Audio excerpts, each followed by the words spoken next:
Okay, it's recording. Cool. All right. So, this is the last podcast of 2019 for the Abundant Culture podcast.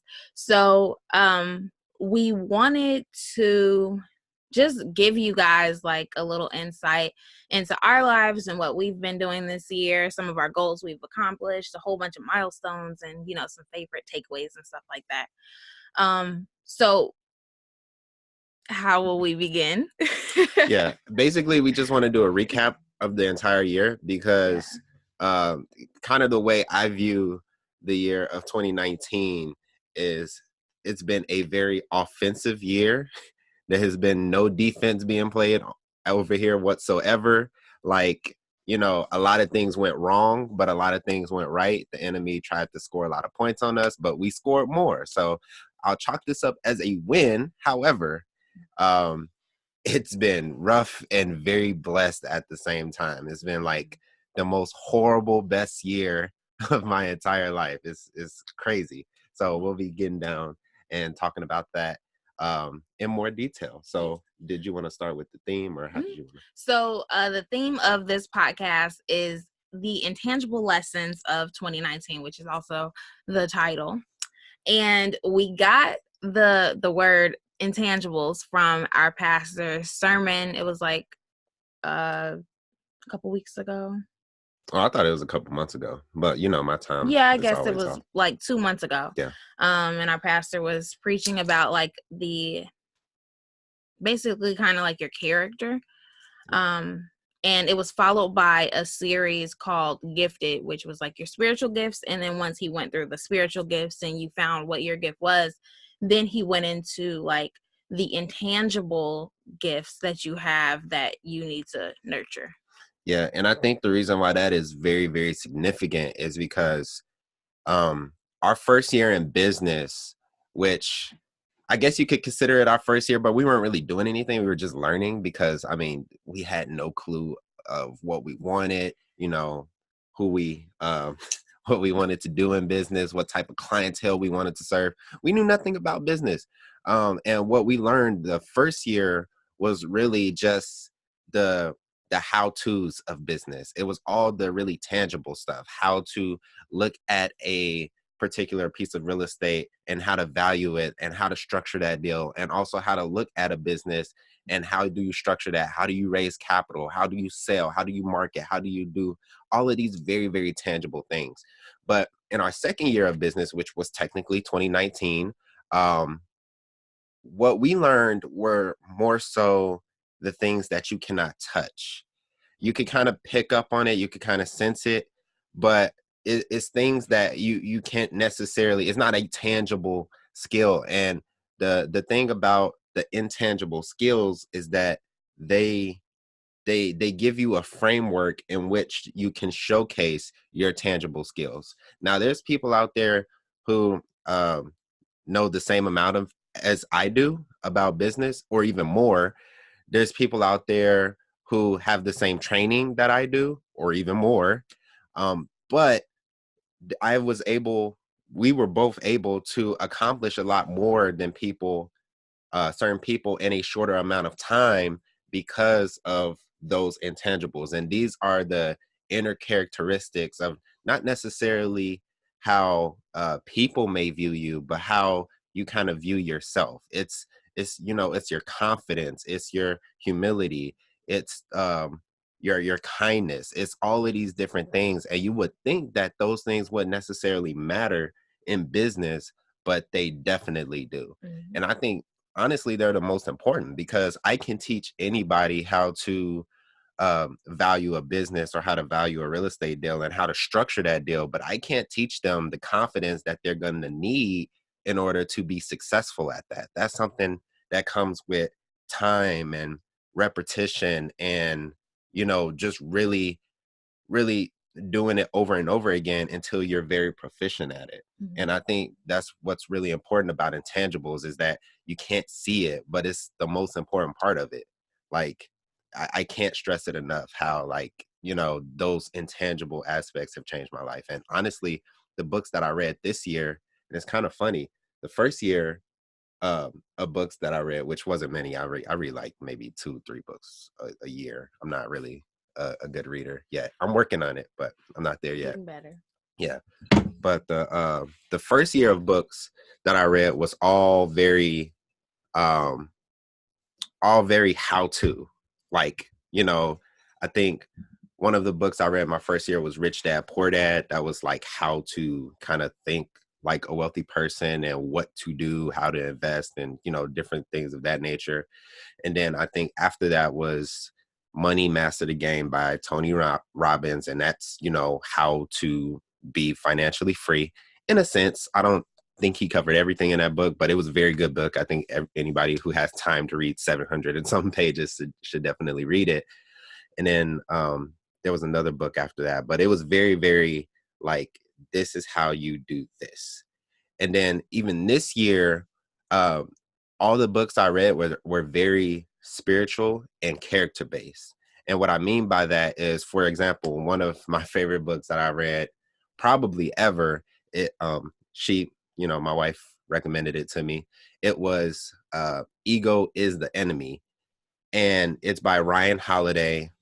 Everybody should read it. I don't care if you think you're extremely humble or if you think that you don't have any ego at all, because guess what? You're lying to yourself. That's actually your ego telling you that. You should definitely read this book, because everybody, regardless of how humble you are, has some type of ego, and that ego will find crucial points in your life to take over, even if it's just for a second, and it can screw up many, many different opportunities for you.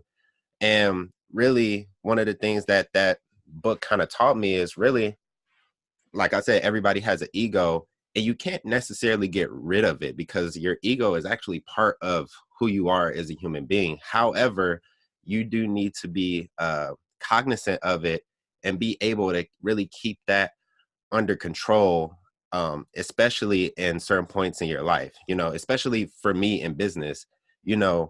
um, I see a lot of entrepreneurs make this mistake, and I will, start to talk to them about something that I'm doing, and they kind of act like they already understand what I do and they know it very, very well.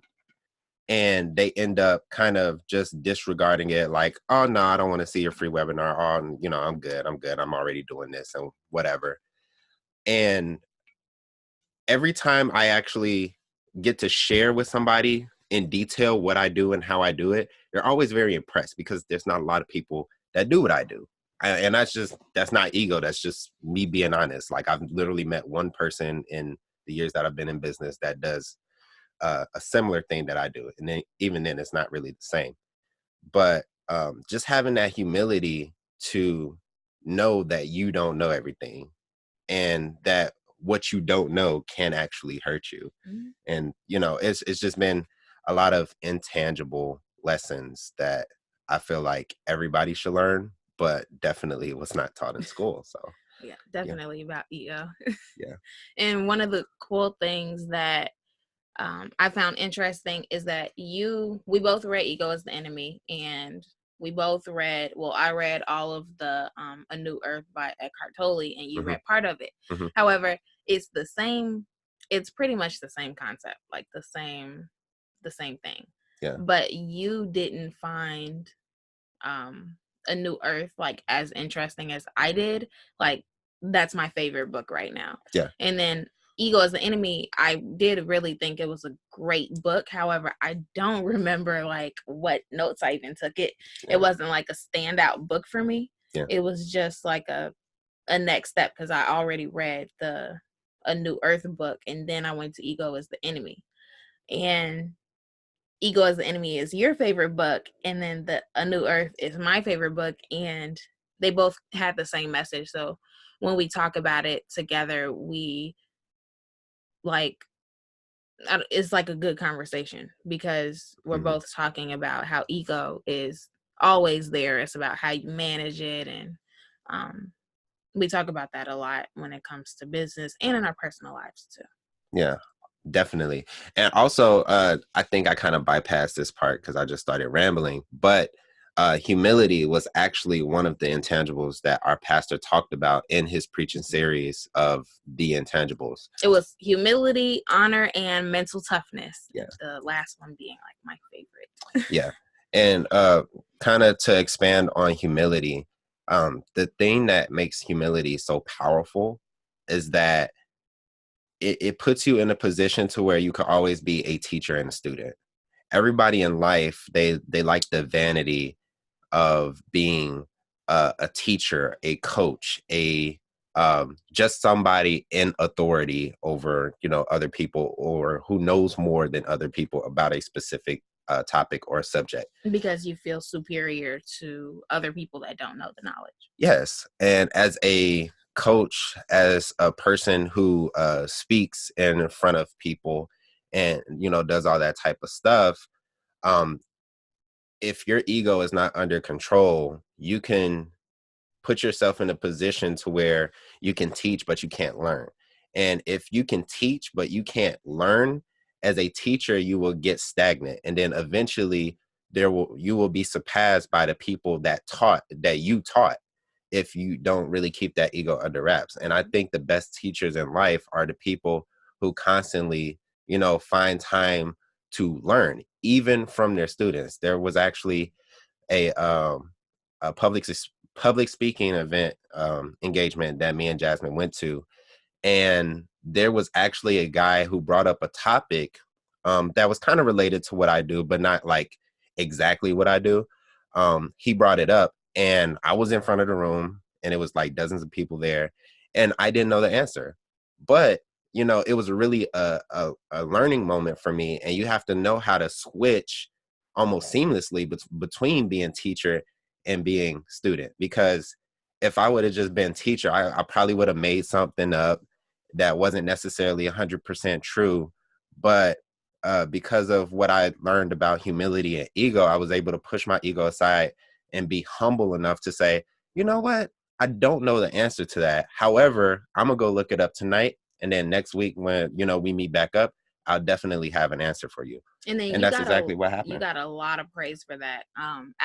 So this was at one of the workshops, and right after you said that, the pastor, I can't remember if he said it on the final day, like when we were leaving. I think he said it that day. Yeah. So he really admired the fact that you said you didn't know. Yeah. Like, a lot of people look at I don't know as a bad thing. And like, I used to look at it like that too. Like, it's embarrassing. Like, I don't know this. I don't know. It's embarrassing because I don't have the answer for you, and I should, or I think I should, or you think I should. Yeah. But by you stepping up and saying, I don't know, that makes you look like a wonderful person, because you're like, wow, I can trust this person now. Yeah. And honestly, that's what a lot of people are looking for. They're looking to do business or to just be around and interact with people that they feel that they can trust. And the thing about the ego is, if you're egotistical, nobody can actually trust you. Like, if you have vast amounts of ego that takes control of you all the time, it's not going to make you the most likable person, you know, like, because the ego is always only cares about what it can get, what it can achieve, how it can be superior to other people, how it can get all the respect, all the money, it's a very greedy entity.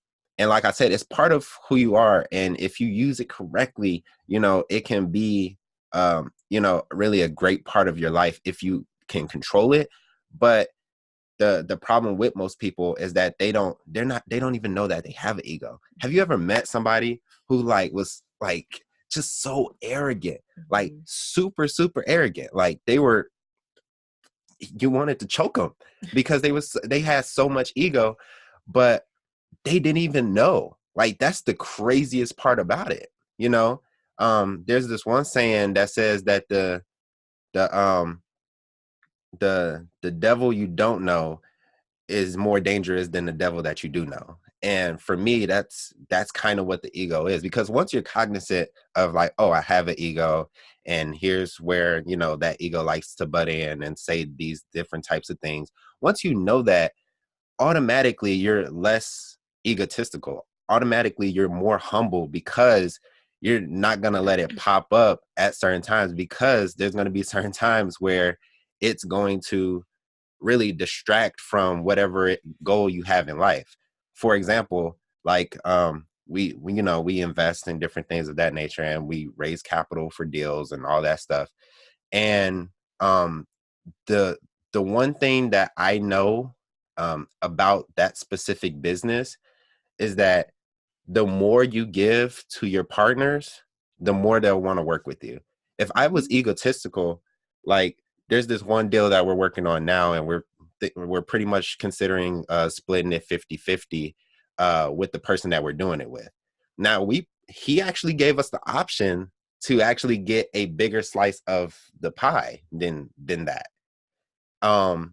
But at the same time, like, I know that if we can work together on this deal and he likes the terms, then he'll be more likely to give me something or do something for me in the future. And it doesn't all, and I don't necessarily expect him to do anything. I feel like this deal is enough, because I wouldn't have found this deal if it wasn't for him anyway.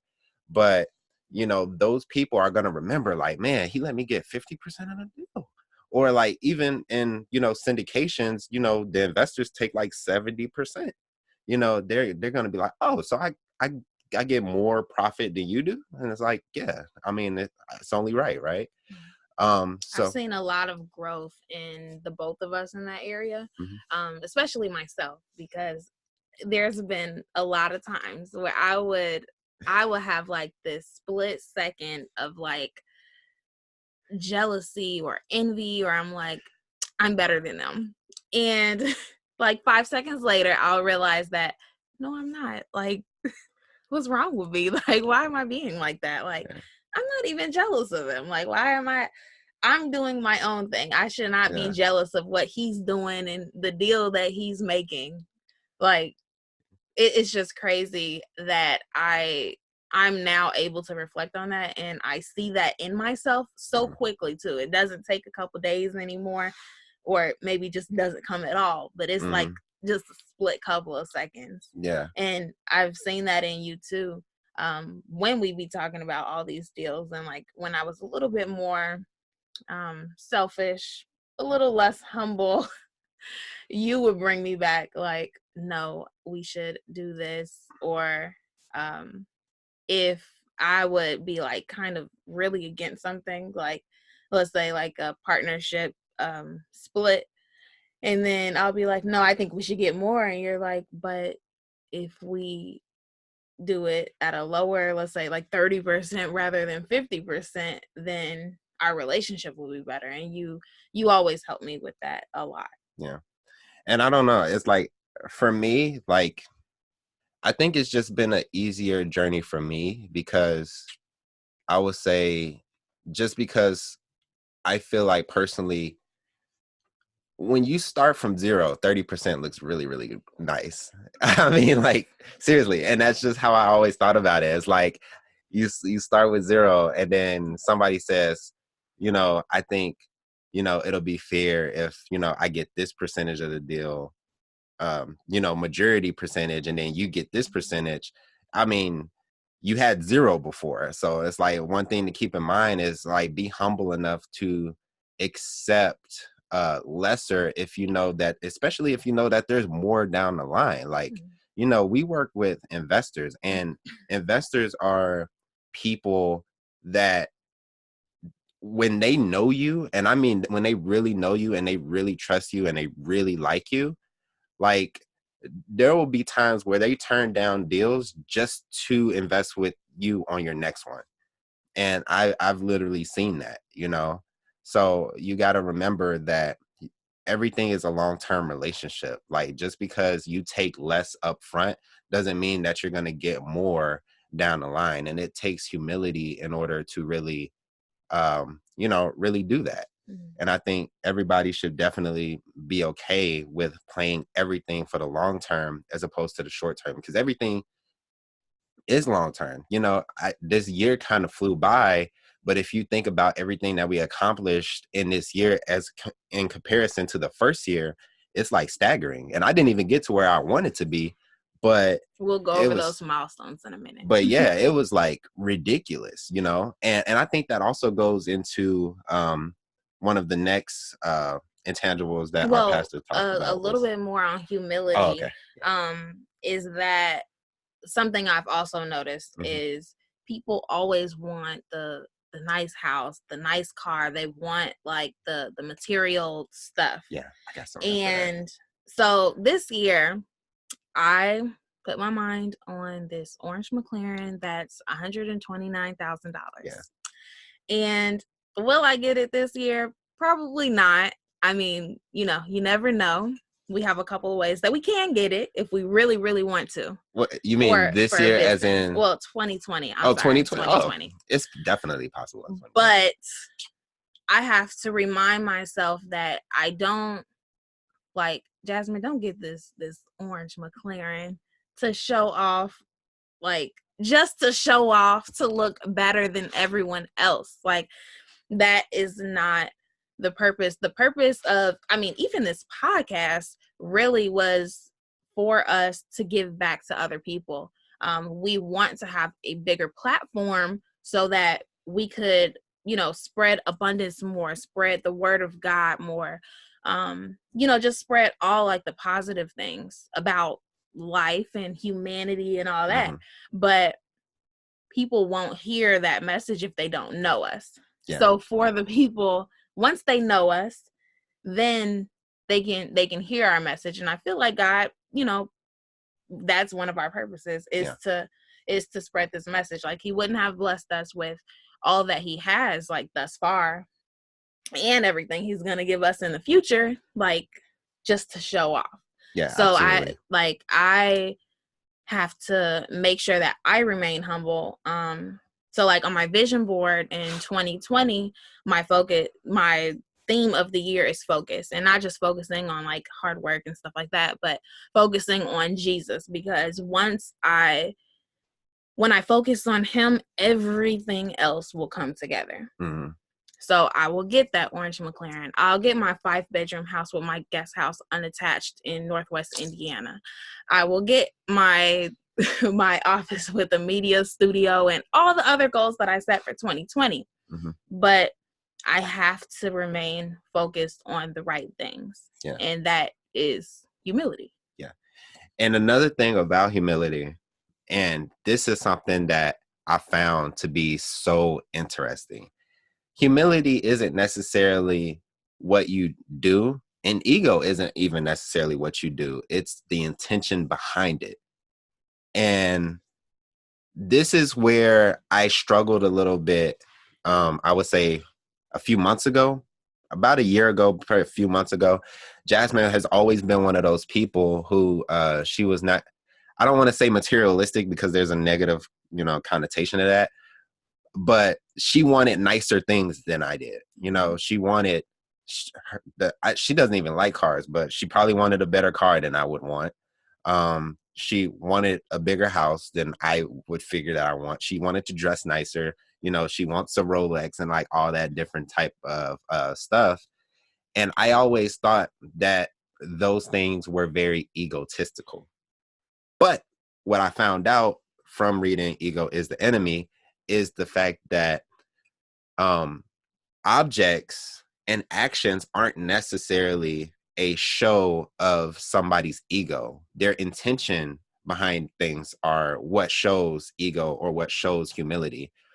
And the way I learned this is I was looking at buying this guy's course a few months back. I know it was warm outside, so it's probably spring or summer, whatever the case may. I think summer. I was thinking about buying his course, and he was always somebody who was wearing like a Gucci shirt, really nice watch, probably a Rolex, you know, taking a picture next to his like Lamborghini or something like that in a villa in another country somewhere. Just like flashy, like super flashy. And another one of the people that I really look up to kind of does the same thing. His name's Grant Cardone. He, you know, always wears a nice watch, always dressed really nice, takes pictures with his Rolls Royce all the freaking time. And I think it's really, really cool that, you know, they have all that stuff. And those people a lot of times could be looked at as having a huge ego. But I started to really look into them a little bit more. I watched a lot of their interviews, some of their podcasts, and different things of that nature. And what I found is that they're really, really like humble people. And humble in Grant Cardone or humble in Tim Sykes didn't sound like it really went into the same sentence because they don't seem humble. I mean, they're flashing all of this stuff. They're telling you, oh, you know, get rich, make money, buy my course, and like all this stuff. And you're looking at it like this person's a jerk. But what really showed me the opposite was I was watching this one interview with Tim Sykes, and he was saying how, like, honestly, he doesn't necessarily need his Lamborghini. And not only that, he doesn't drive it that much. And two, he thought about giving it away. And the only reason, or giving it away or selling it, I can't remember which one he said, but the only thing that stopped him from doing that is the fact he knew that most people would not pay any attention to him unless they saw him standing next to the Lamborghini. And he knew that was the only way that he could get people to, one, pay attention to his message so that he can help them reach financial freedom. Mm-hmm. And the same things with Grant Cardone.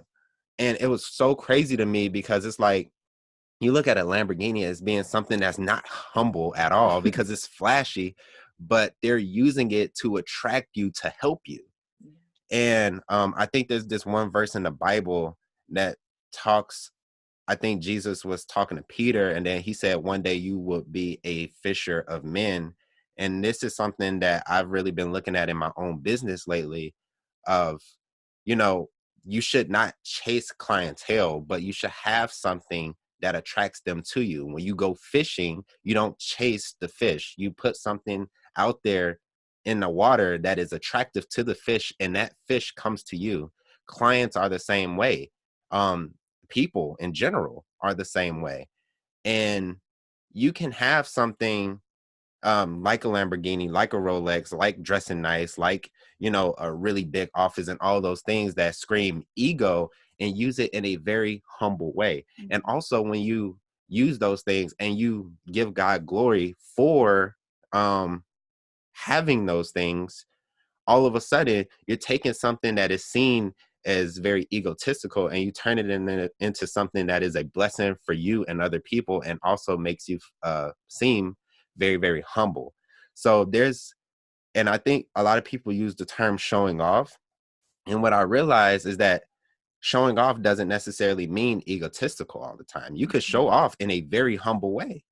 Like, it is very, very possible to do that. And I think, you know, going into our 2020, where we're going to have the ability to show certain things off, it is very important that, one, we do it only to attract people to us that need our help so we can help them.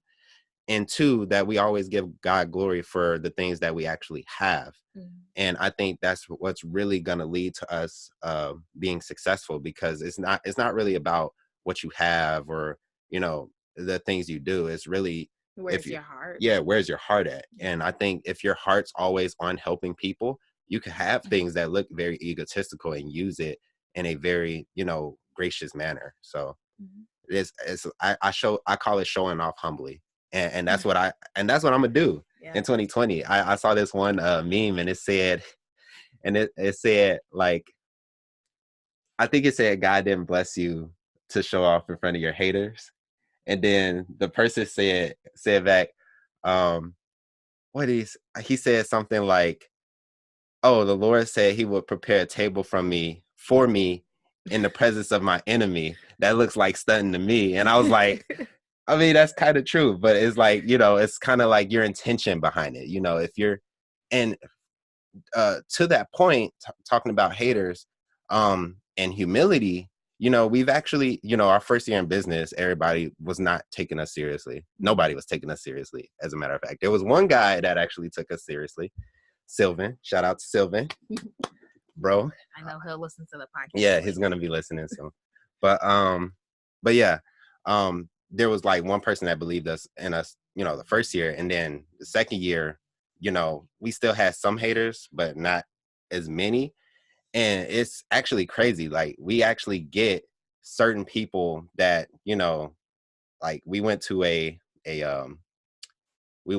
speaking engagement, and this lady was actually being rude to my wife, and it was crazy. She was really being rude. Yeah, she was really at church. Yeah, and it was at a church, and she was being rude, and it was funny because I was on my phone, and she kind of looked like she was a little mean, but I was trying to see like across the room what she was saying, and I didn't know what was going on. And Jasmine's always smiling, so I was like, oh, she's smiling, so it must not be a big deal. Like, it couldn't be anything that bad.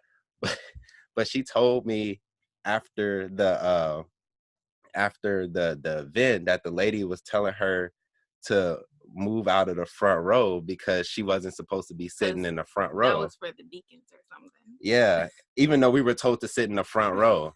So, the Lord will prepare a table for you in the presence of your enemies.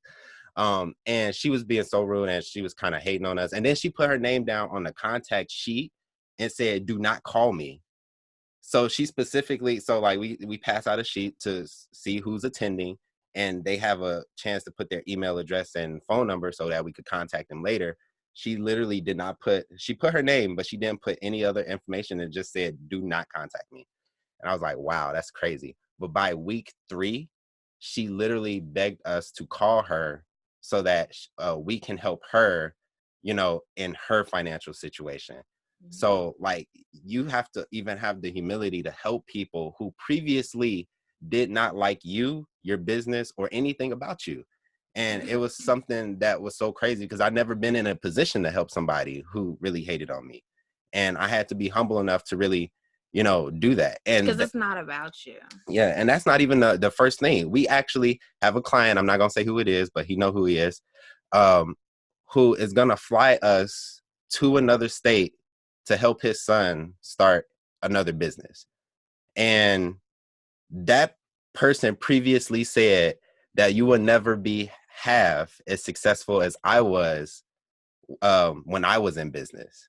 A couple years ago. Yeah, a couple years ago when I first started my business, he said, "You will never be as successful as me." And now he's literally paying for my flight to another state to help his son start a business. And that takes a certain level of humility, because I could turn both of those people down and said, "No, I'm not going to help you." I had the option to do that, but you got to keep in mind, like, what is your mission? Is your mission to help people that you like? I don't think so. That's not what I think my mission is. My mission is to just help people who need help and who are willing to accept the help. So regardless of how they feel about me, if they need my help and they are willing to accept it, I'll give it to them, even if I don't necessarily, care for them all that much. I feel like that's something that the Bible really warrants us to do, and God will really honor that and bless us for that, because because he says, "Love thy neighbor." And sometimes that's really hard to do. We're all human. It's gonna be really, really hard to love people at certain times. But even if you can show acts of love before you even necessarily feel it, I do believe that that takes a large amount of effort that God really takes notice of. And I think really at the end of the day, this is all about intention. Yeah. So half the podcast is about humility. Yeah. Humility is the most important one to me.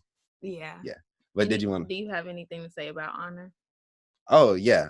So it's crazy because humility and honor kind of go hand in hand. And the reason I say that is because, like, there are, like, the people that believed in me when I didn't necessarily know anything, have any type of skills whatsoever. One of them is actually watching.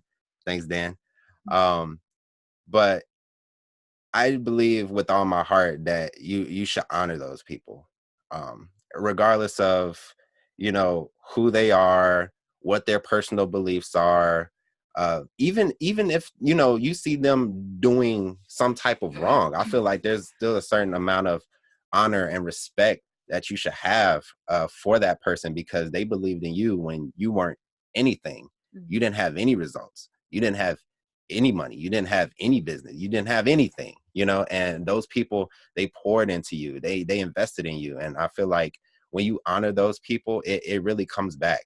You know, one of my first ever investors, like it's crazy to see that we went from, you know, like I feel like he had kind of always trusted me a little bit, but now the level of trust that he has for me, like, is ridiculous, you know, and we're basically like family. And it's because, you know, we honor him anytime we can. Like even when we didn't necessarily have like money like that, there would be times where we still offer, you know, to pay, you know, for lunch or pay for dinner whenever we went out, just because, you know, that's honor. It's not necessarily, he didn't need us to pay for it because he was our investor. He had the money, we didn't. So like he didn't need that, but just to show like effort. respect and Yeah.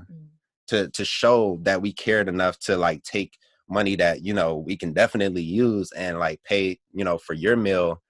That shows a lot. And, you know, those small intangible things really go a long way. And I don't think people necessarily understand, like, you know, why be humble in business, or, you know, why honor people. Like, it's such an important thing to do. Like, you have to, like, I feel like you'll never get to the height where you can get unless you honor people.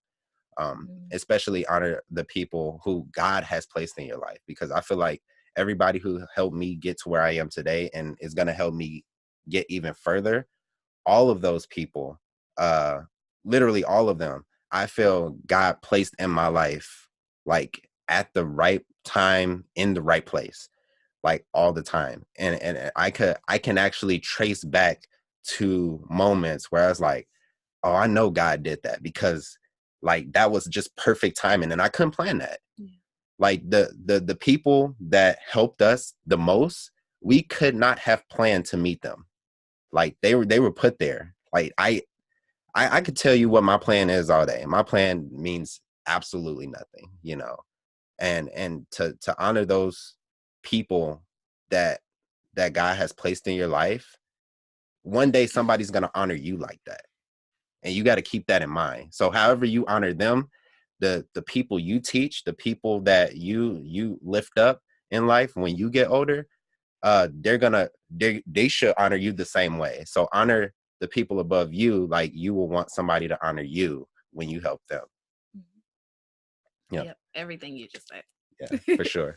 And then the third one that our pastor touched on in this series was mental toughness. And that one stood out to me probably the most, if humility didn't.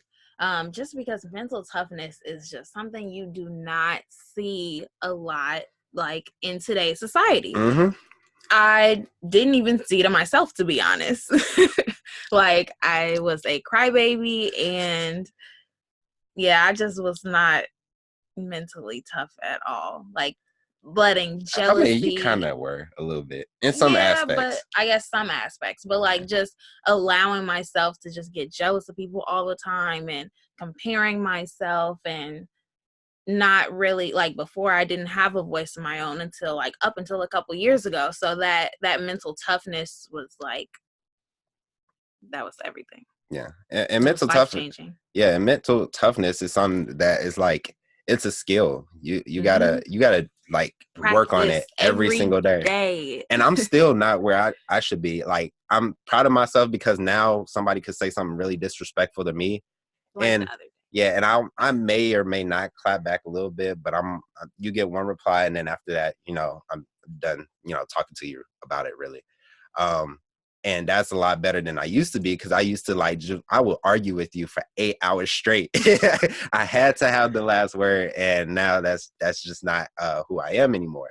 And it takes mental toughness to walk away from a situation. It actually takes more mental toughness to walk away than it is to engage somebody in foolishness. However, I will admit that I'm still one of those people that I don't know how to take it when somebody disrespects my wife, because somebody said something to her the other day, and like I was literally DMing this guy back and forth. I even went as far, and I hate to say this, but like I feel like I know everybody who's listening well enough to admit it.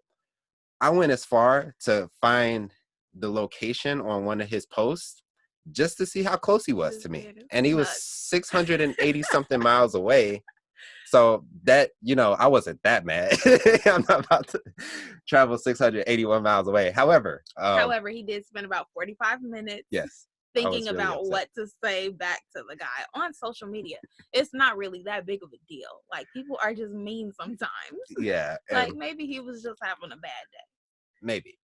But yeah, that's something I still struggle with. But mental toughness, especially in business, is something truly it's worth its weight in gold at the end of the day. Like, especially like for like social media influencers and people that have like a huge platform, whether you're like a YouTuber or an Instagram, like you have thousands and hundreds of thousands of followers. Like, people are going to say mean things about you, bad things, and a lot of times they're probably not going to be true.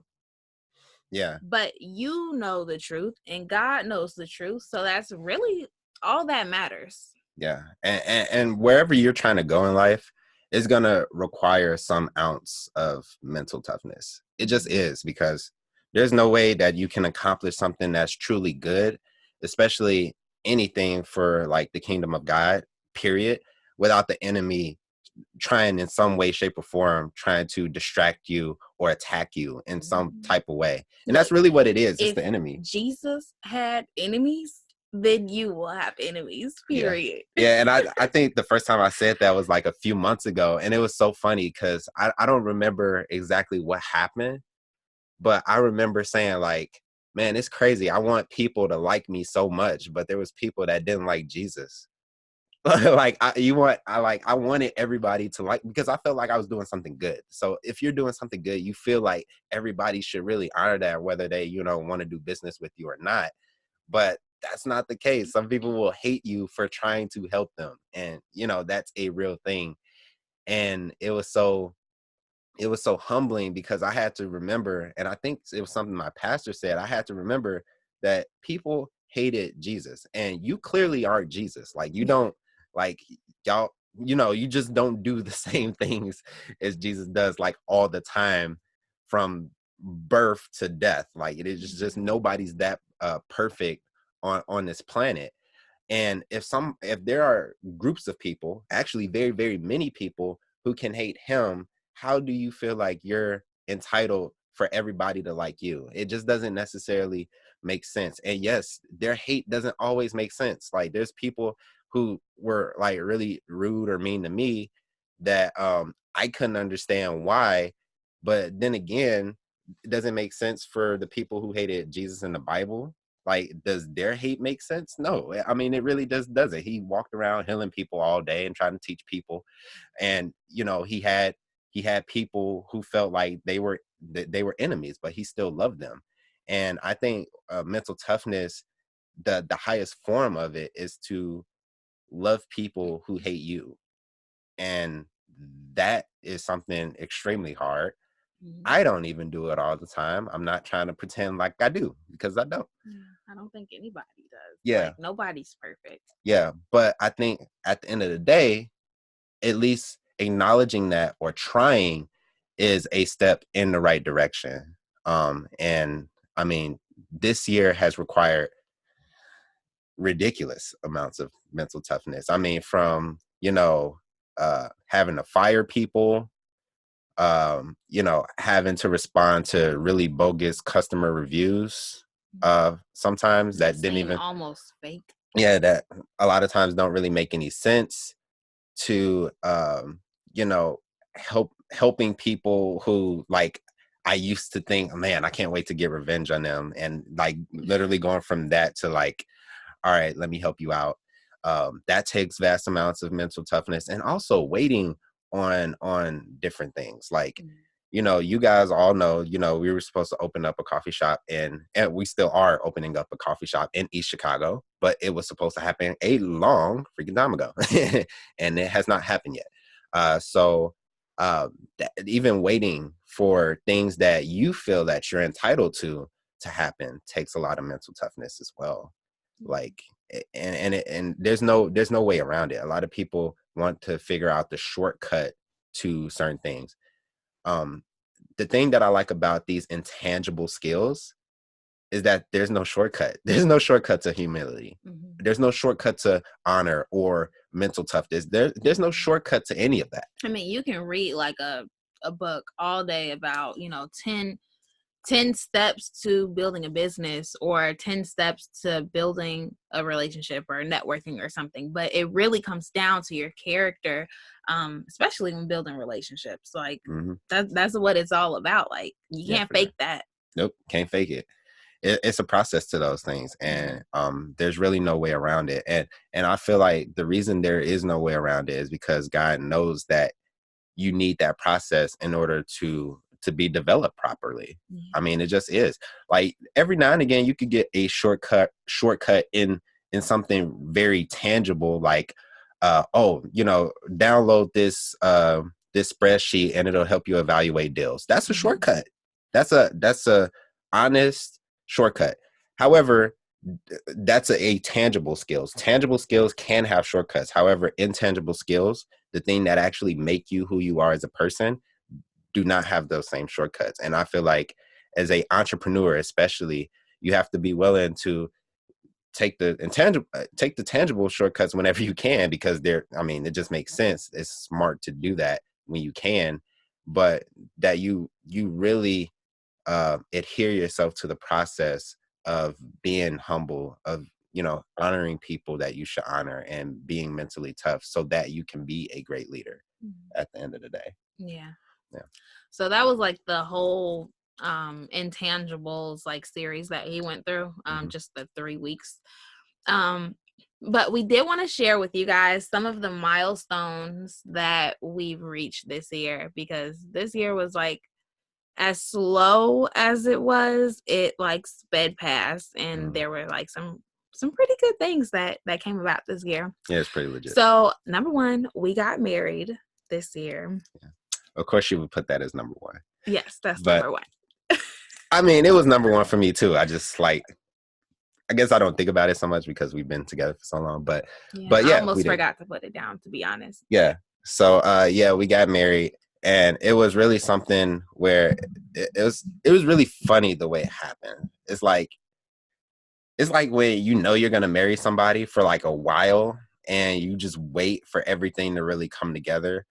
But I believe it was something that our pastor said at church, and I can't remember exactly what he said or how he said it, but he mentioned something, and it made Jasmine think like, I don't think we should wait until it's convenient. And I was like, why? Like, you want this, freaking huge ring. You want this huge wedding with hundreds of people there. Like, of course we should wait, And then she was like, I don't think I want all of that anymore. And I got so upset when she said that. I got so mad because I felt like I was working like towards giving her this dream wedding for like years now. And I'm like, grinding, trying to figure out, and I'm stressing myself out some nights, like trying to figure out, all right, how am I going to get enough money to afford it? And, blah, blah, blah. And then basically she just say, oh, I don't even want it anymore. I'm like, this was like a couple months before we got I was married. Like, we technically could have got married. Like in the instance that she didn't need all of that stuff, it would have actually been more convenient to get married earlier. Because if I would have known that, I probably would have just proposed earlier. I mean, honestly, I would have, because there was a time where, before the point we got married, where we had just a little bit more disposable income than we had, just because we weren't investing so heavily into our business. So I was like, dang, why now? Like, well, what happened? And she was just saying like, and I think you were talking about how all the things we did in business, we weren't waiting for convenient moments to do certain things in business. So why did we wait till it was convenient to get married? Because we're not one of those people. We're not those people who wait till something's convenient to do it. We just do it whenever we know we have the ability to do it. And we run our business like that. We don't necessarily always wait to hire new employees. And it's something that it feels risky, it's scary, it's, all those different things. But, God really, guides us through that process. And I felt like she kind of thought that God was saying, like, you know, I've guided you through every process before you thought you were ready. And I'm trying to guide y'all through marriage, and y'all waiting until y'all ready. That, like, it just didn't even make any sense. So when she told me that, you know, I was upset for like a day or two about it, but then eventually I came around. We started, you know, planning the little mini wedding that we had, and I proposed. So the 3 days before we got married, he officially proposed. Yeah. Yeah, so that was pretty, and it was pretty, it was crazy because I feel like our marriage has a certain strength to it that most people don't necessarily have in their 20s. And I always tell people, like, the it's easy for me and honestly, like, if you would have asked me like 2 years ago would I be getting married in my 20s, I would have told you absolutely not. Especially before I met you, I was like, I'm not getting married. Why? I thought I was gonna be like an old cat lady at 40 years old, just focusing on her career. I'm like, dude, I'm not getting ready to marry nobody in my in my 20s. I wait till my 30s. That's how I used to feel. But what I realized is that, like, when you marry somebody, it's like, we got married when we had things to lose. And I don't think that's necessarily for everybody, but when we got married, we had already started this business together. We had already just really pretty much started this whole life together. And we were doing multiple aspects of business, running multiple businesses together before we even really officially got married. And there was no just splitting ties and going on our own way. Yeah. There would have been a long process, just like a divorce would be. Yeah. And honestly, it was one of those things where I feel like you That's should how I marry. trapped you. Yeah, I'm whatever. just kidding.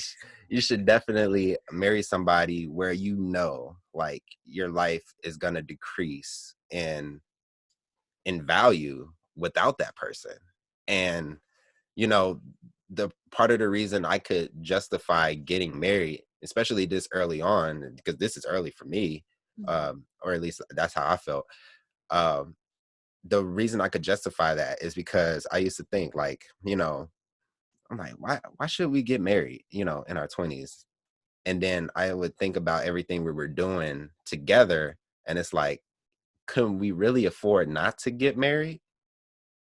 Because I mean, at that point, like, our business partners were asking us, like, so yeah, our business partners are you guys getting married, or what? Like, do you guys have a prenup, or what's going on here? Because they needed to know for, you know, legal reasons. What if we did break up? What would happen to the company?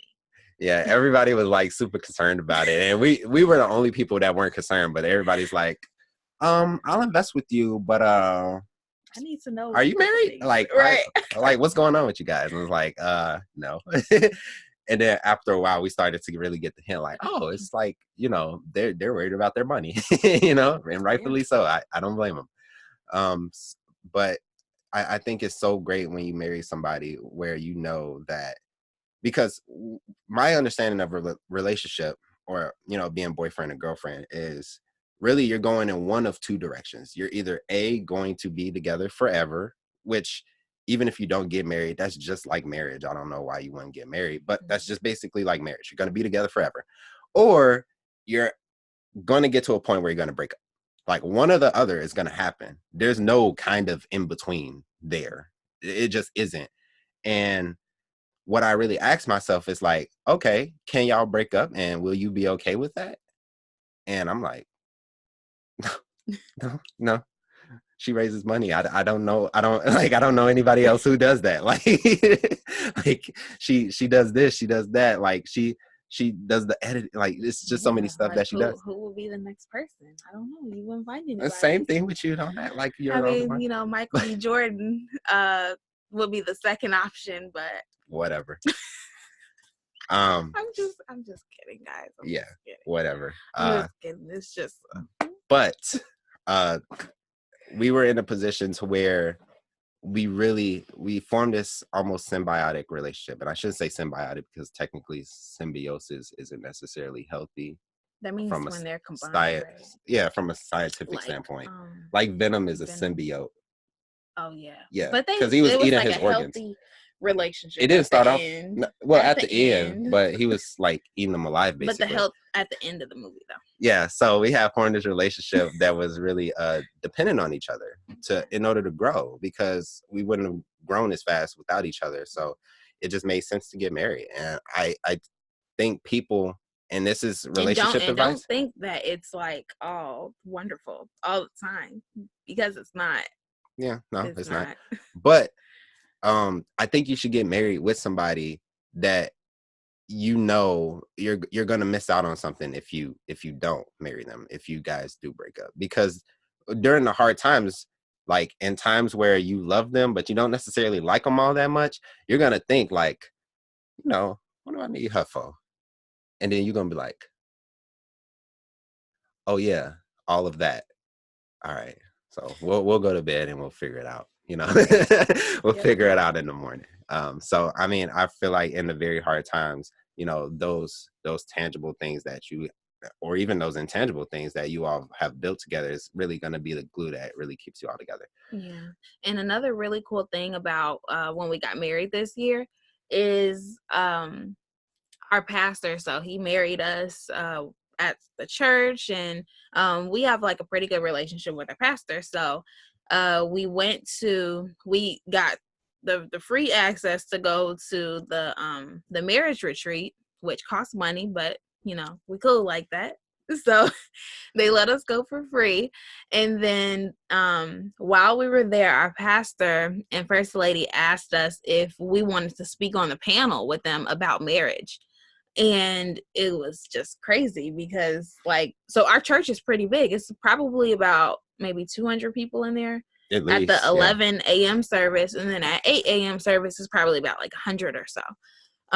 So just because we got married this year, we had the opportunity to speak about our relationship and marriage on a panel at church. And that was the biggest crowd that we've talked to thus far. We've talked to a crowd of 2 people, 8 people sometimes, 50 people sometimes, but this time it was 200. So I was so nervous, but it was crazy because God was preparing us to speak. And what's even crazier, y'all, is my vision board's over there from 2019, but on that vision board I put a stage with a spotlight.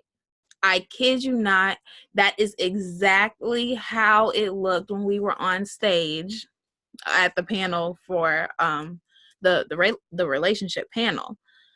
So it was I manifested that before it even came true. Actually, most of the stuff on my vision board came true. And it wasn't even supposed to be a 2019 vision board. It was supposed to be a life vision board.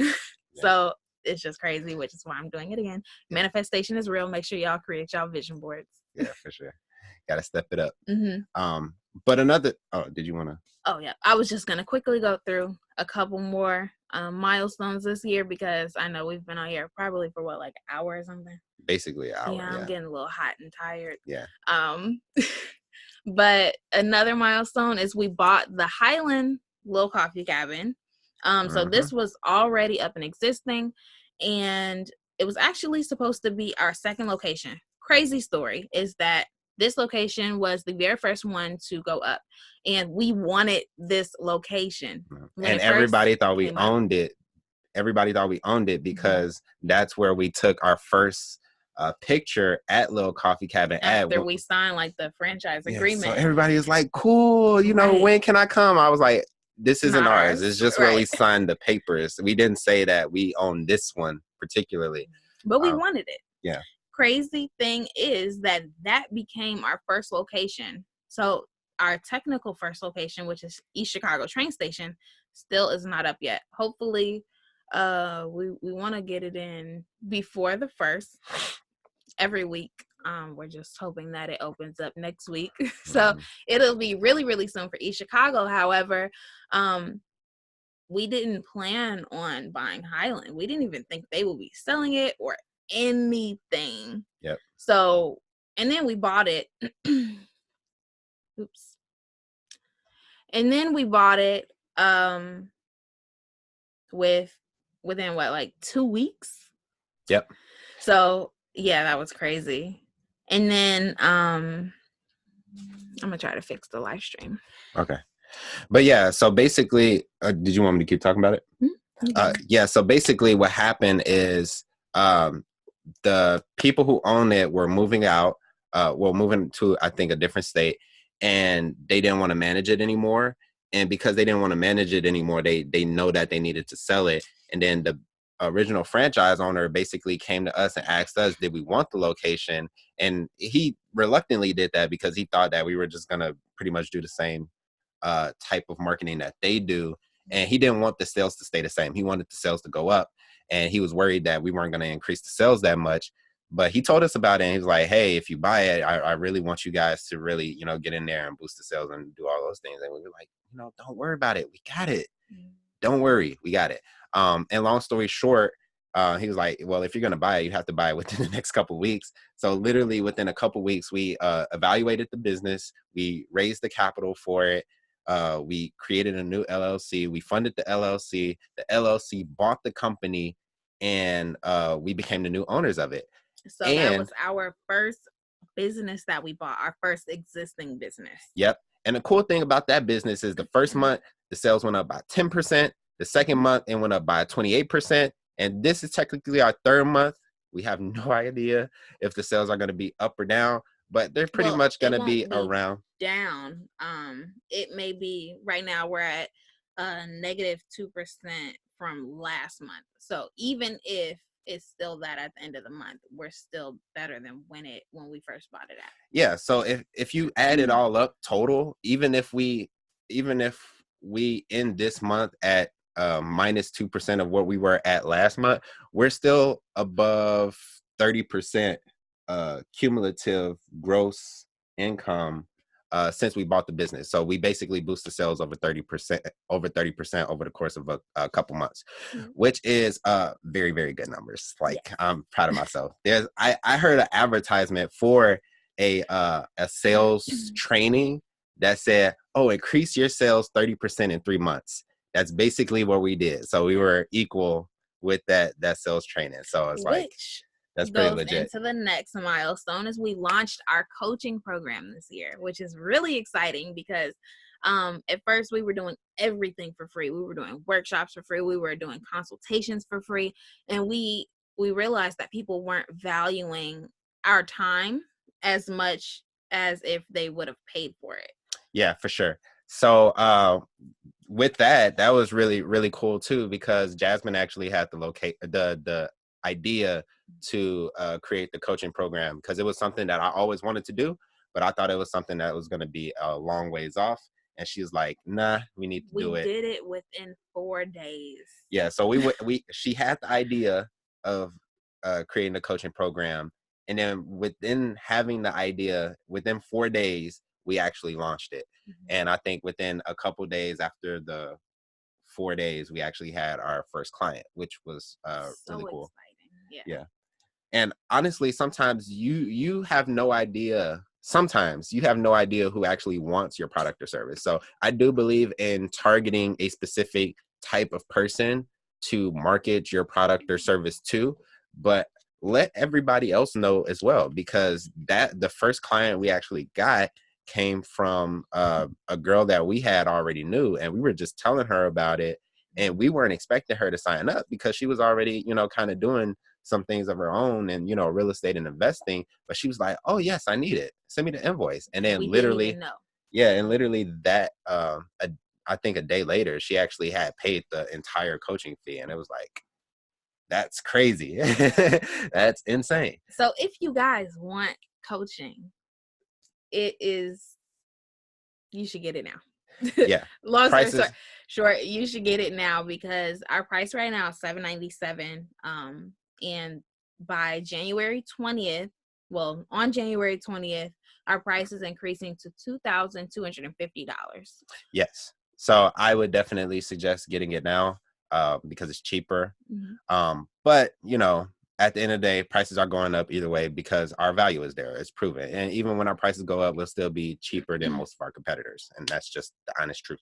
Yeah. So if you're interested at all in learning about investing, basically you want to know how to do what we do, buying businesses and real estate and anything that we do pretty much. Like I could help you on the podcast. I mean, that's not like a service or anything, but like, you know, we're open books. We want to help as much as possible. Yeah. So yes, ask us about the coaching right now. Like DM us, email us, text us, whatever, but do it right now before the price goes up. Yes. And then another cool thing that happened this year, another milestone, is that we went from unpaid speakers to paid speakers. Yep. Yes. Uh-huh. They hate to see it. Right. And it's just so crazy because this was our second workshop, our second live workshop. And we said it was free, but the pastor of the church, because we give our workshops at churches, just because we know that they really, really need the information. And we're really passionate about, you know, helping out fellow church members and, you know, anybody that believes in Christ and, you know, believes in abundance, especially.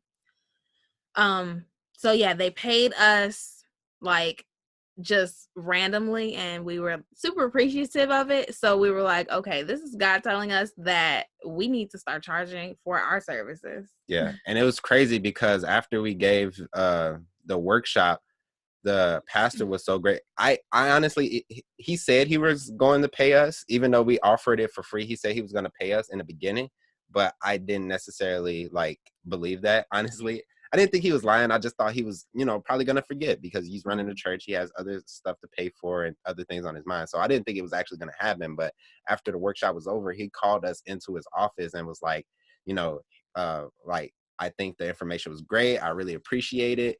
Here's the check. And I was like, oh, snaps. That's crazy. Like, he handed us a real check and he was like, he told us like, this is what you should charge other churches because I believe you bring that much value. And then he challenged us to go to 20 more churches before the year, like up, what was that, like November? So by November 2020, he said we should have went to at least 20 churches to give that same presentation. Yeah. And it just goes to show that sometimes your biggest fan is somebody that you barely even know. You know, he was and he told us, he's like, I want to see you guys get on more stages and bigger stages than even this. And he even told us that he wants to invite us back again next year. And he's actually going to let us, because we were giving it kind of like on a ground floor, not necessarily the stage, but he's actually going to give us the stage next year, which I thought was like crazy because, you know, it just goes to show if you have a business, if you are not sure how good your product or service is, offer it for free. And I promise you, somebody will tell you how valuable your service is. And to that point, one of the people who is now my client that was at the workshop, he was like, dude, other people charge $500 per person in order to sit in on a workshop like this. And I was like, you don't say. Right. That's crazy. Yeah. I'll take note of that. Thank you. But we're not going to charge $500 per person just because of the demographic that we're trying to help. Probably would not necessarily be able to pay $500 per person, but it's good to know that I can. Yeah. And that's validated by a third party. I didn't just, you know, pull that out the air like some entrepreneurs do. Somebody told me, you know, I'm willing to pay this, or other people are willing to pay this, and they paid me that. And that's how I actually set my pricing. So it felt really good to go from somebody who thought I was going to have to do this maybe 3, 4, 5 more times in order to actually start charging people. Like, no, somebody told me to start charging now because this is valuable and you are good at what you do. So you need people like that in your life. This goes back to honor. You need people like that in your life who's going to speak life into you and tell you, you are worthy of this. Go get this. Don't settle for less because you are worth more. And that's just such a blessing to have. So it's crazy to say that I am technically a paid speaker now. Yep. At 20 something years old. Yes. It's crazy, you know. So they hate to see it. Right. So the last milestone that I had written down was this podcast. Yes. We started the podcast in we started in February of this year, 2019. We actually started it, the first episode went out either on Valentine's Day or the day after. I think it went out the day after. So our 1-year anniversary is coming up. But it was just really exciting because at first we tried to start like a YouTube channel, and it really didn't align with like who we were. We didn't like all like the fast talking. We wanted it to be more like conversational. So then we found out like, oh, like we can do a podcast. I think we actually got the idea from Grant Cardone's 10X conference because we went to Miami and we were there for like, I think 4 or 5 days. It was just a new environment. So we got a whole bunch of ideas there. Being in Miami, like coming from Chicago, it was like -3 degrees, I think, when we left, and we get there, it's like 70, beautiful, like going for a run outside, like just new, like that new environment, that new atmosphere really helped us come up with more ideas. And the podcast was one of them, and we made sure that we implemented it as soon as possible so we didn't like waste time and not do it. And we just wanted to do it as a way to give back to people, because a lot of people have poured into us like for free too, like a lot of people. And we, going back to honor, we honor them.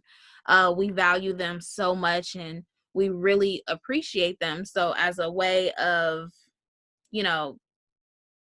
thanking them, we're giving it back to other people. It's kind of just like paying it forward, really. Just a cycle, a learning cycle.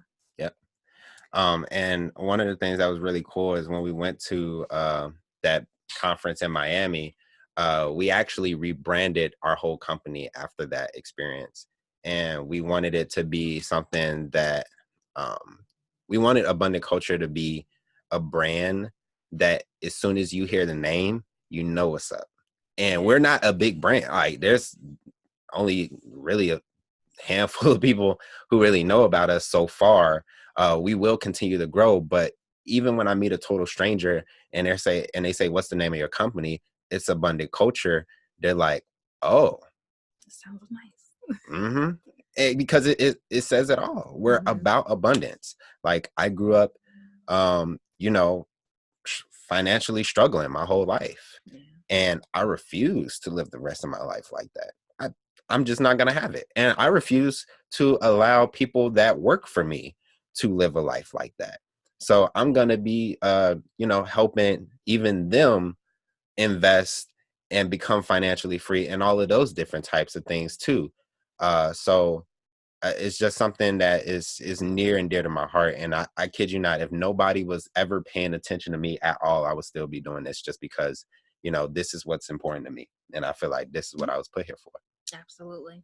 And then the podcast also lets us like network with the different people that probably wouldn't really give us the time of day either. I might get a steak dinner soon out of one of the episodes. So yeah, it's nice. Even though we don't eat steak, we'll just eat mashed potatoes and asparagus. Right. But that's okay. That's besides the point. Yeah. So what was the biggest challenge that you overcame in 2019? Patience and discipline. So like I wasn't that disciplined of a person. I would say I wasn't super undisciplined, but I wasn't disciplined enough to be the man that I want to be. And I definitely was not patient enough to be the man that I wanted to be. But like I said, those intangibles, they're kind of like muscles. There's no short way in order to, grow a lot of those abilities. So this year I had to be like, I was forced to be patient. I was forced to be disciplined, and I was able to do that. And I started with something simple. I was going to run for 5 to 7 minutes every single day. And I started that last December. It is currently December now. So for about 365 days straight, I ran no matter what the even on our wedding day, on when our he wedding fell day asleep and woke up at 2:00 in the morning. Yeah, I fell asleep and I had to wake up at 2 a.m. in the morning and get my run in. And then I had to run later on that day because the run I did at 2 a.m. was for the last day. So I have over 365 consecutive runs under my belt. In the negative 40-degree day in Chicago. If I was sick, I ran. If I was not feeling good, I ran. If something happened in my family, I ran. If, me and Jasmine just argued, I ran. Like, no matter what happened, I wanted to be the person that showed up every single day. And I may not be 100% every day. I may not be able to go super hard every single day, but I'm going to show up every single day. And I wanted to be that person. So I started off with running, something that I wasn't necessarily passionate about running, but I was passionate about, staying in shape, being fit, and all those different things. So I said, I'm going to do these things every day. And in 2020, I'm going to take it a step further, and I'm going to add on different things. So I'm going to add prayer. So I'm going to pray for 365 days straight. And I'm also read for 365 days straight as well, because I suck at reading. So, I just want to be a more disciplined person, because I feel like a lot of people fail because they don't show up every single day. And I've seen many cases of this happening over and over again, even in my own life. And I just refuse for, to die and go to heaven one day and God be like, oh, you could have been this person, but you wanted to chill, that these days. I don't want to be that. I want to reach my full potential. When I get to heaven, I want God to say, it was like, well, you did that. Go right on ahead, like nothing else needs to be said. Just like you did that, and that's what I want. And I think that comes from discipline, but it also comes from patience. Life is slow. All aspects of life, well, I wouldn't say all aspects of life, but most aspects of life that are important is a slow process. Developing spiritually is slow. It takes years. Developing physically is very slow. It takes years. Developing your business is very slow. It takes years. I never heard of somebody developing a business, really anything under like a year. A year is super fast in business, but like usually it takes at least years. That's just the common thing. And you have to be willing to work at those things every single day, even if you don't necessarily see the improvements, even if you don't necessarily see the results. You have to show up every single day. And that was a big challenge for me, but that's something that I overcame, because now I'm more disciplined than anybody else I know personally. And if I ain't, I'm coming after you. So yeah. So what about you? What's the biggest challenge you overcame? I would say confidence. That's a good one. Because 2019, on my 2019 vision board, I put be bold. That was my theme for 2019, is being bold. So that meant like really just stepping out of my comfort zone, having like a voice of my own, and like speaking my voice, not really caring about what other people thought of me or said. Really just doing my own thing and feeling okay about myself, like all the time. Mm-hmm. Because like last year around this time, I was like depressed and I just wasn't really myself. Yeah. And I can't pinpoint exactly why, but I just was. So when I finally got out of that funk, I don't know, it just started. I started to become more bold. Like this year, I did the Expose Your Truth Challenge by Juliana Garcia. And this was 30 days of like exposing like any truths about myself, opinions I had, even if they are like differing opinions from a lot of people, like in my family, or people, something I know people would really, really disagree with, but something I truly believe in. And I did that for 30 days, and it turned out that people loved it. Like, I was shocked because, like, people don't really look at my content like that, or maybe they look at it and they don't like it. So I don't know that people are really, like, looking at what I'm doing. But I see people in person, they be like, yeah, I love what you're doing. Keep it up. I love it. Like, this is great. And it's like, wow, you are paying attention. Like, that's awesome. And even when we got married, everybody was pissed that we didn't have a big wedding. I got ready to fight so many people. They were pissed that I wanted to fight everybody who said something. Last minute. My friends were mad because they were not bridesmaids. They weren't invited to the wedding. And I didn't even tell them that we were getting married up until like maybe a month before. Everybody was just mad. Just mad. And I did not care. And it just felt so great. It felt so great not to hear about other people's opinions. Like, this is my life, and I found my voice, and I'm going to use it. And I'm not going to care what you guys say, because I'm just going to keep doing what I want to do. And yeah, like that, the confidence that I've found this year is just excellent. Yeah, it's crazy. It helped me so much more. Like, and you went from basically never handling any phone calls in our business to now you handle a decent amount. I still handle some, but like you handle more. I hate talking on the phone, but I do it now. Yeah, which is cool. Yeah, that's what I appreciate. I'd be like, man, I'm glad she's talking to that person and not me, because I don't feel like it. So, yep, that was my biggest challenge that I've overcame in 2019. So let's wrap this up, because it's almost like an hour and a half mark. Yeah, that's crazy. Yeah, I didn't think it was gonna be that long, but we could do another part 2 or something. Yeah. So yeah, maybe we'll do part 2 to this on our 1-year podcast anniversary. Okay, for sure. But before we go, we are on the Abundant Culture podcast. So, that means that we have to ask ourselves, Joseph, how did you spread abundance in 2019? Talking a lot. Specifically. Talking a lot. I mean, that's really what I did all year. Like, I would speak to anybody who would listen about what I know best, and what I know best, not know best in the world, but what I know better than I know anything else is financial literacy, business, real estate, and investing. So anytime I was able to talk to somebody about that, even if that person was a hater, I would speak, and I would speak to the best of my ability. And it really showed, because there's a lot of people who weren't really paying attention to us our first year, and they are definitely paying attention this year, and they're starting to implement different things. Like, there's a person in your family where, a year ago, that person wasn't concerned about credit and stuff like that. But this year, he's getting his credit right, and he's trying to invest and do different things of that nature.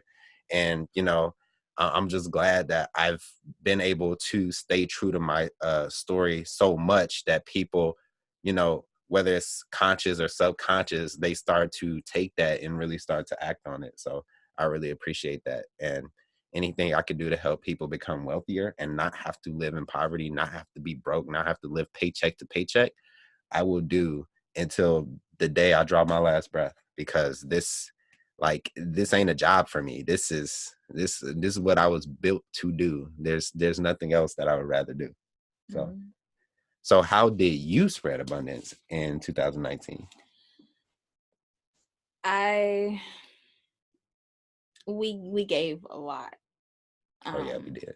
So giving was also on my vision board for 2019. And this year I wanted to give like more of my time. So I wanted to like volunteer more. We definitely did that.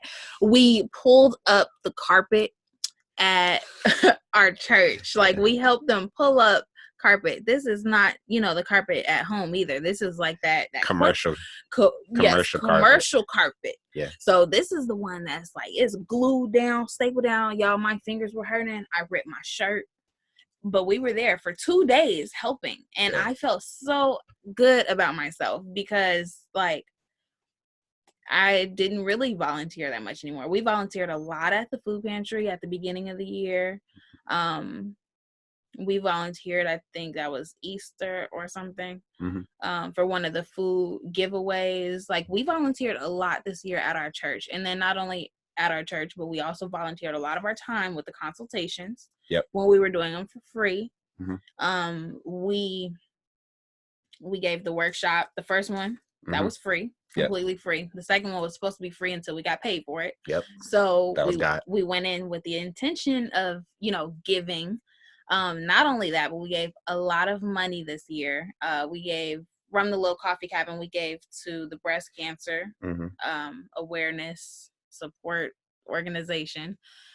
That felt really, really good. And like, she was like an awesome lady to meet. Yeah, she was really fun. We gave a lot at church. Even if we didn't have, like, all of our money is into the business. We don't really have a lot just laying around, but we still give. We give our 10% and more at church all the time. I love that because I feel like we owe that to God, and it just makes me feel really good that we can give to people. Like, it just feels really good. And those little checks gonna turn into 6 figures checks one day. Yeah. Mark my words. So we just gave a lot this year, and I think that is the way that I spread abundance this year, is by giving my time, money, and knowledge to people too. Yep. So that concludes this very, very long episode. This is probably our longest episode on the podcast.